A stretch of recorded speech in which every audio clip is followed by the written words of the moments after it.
Hi நண்பர்களே. Hi நண்பா. ஒரு அழகான கிராமத்தில் ஒரு அரசு பள்ளி இருந்தது. அந்த பள்ளியில் பல குழந்தைகள் சந்தோஷமாக படித்துக் கொண்டிருந்தனர். அந்த பள்ளியில் அருண் என்ற ஒரு மாணவன் இருந்தான். அவன் மிகவும் அமைதியானவன். ஆனால் அவனுக்கு ஒரு பிரச்சனை இருந்தது. அருண் எப்போதும் பயந்து பேச மாட்டான். ஆசிரியர் கேள்வி கேட்டாலும் உன் பதில் என்ன?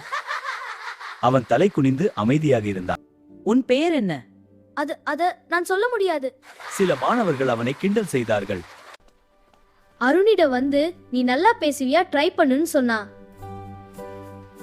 அடுத்த நாள் ஆசிரியர் கேள்வி கேட்டபோது அருண் மெதுவாக கையை தூக்கினான். அவன் குரல் நடுங்கினாலும் அவன் பதில் சொன்னான். அவருடைய பதில் சரியாக இருந்தது. ஆசிரியர் பாராட்டினார். நண்பர்களும் கைத்தட்டினர். மிகவும் நன்று அருண். அந்த நாள் அருணுக்கு ஒரு பெரிய மாற்றம் ஏற்பட்டது. காலம் கடு அந்த பயந்த மாணவன் இப்போது ஸ்டேஜில் நின்று உரையாற்றும் அளவுக்கு தைரியமாக மாறிவிட்டான். அருண் புரிந்து கொண்டான். பயம் இருந்தாலும் முயற்சி செய்தால் வெற்றி நிச்சயம்.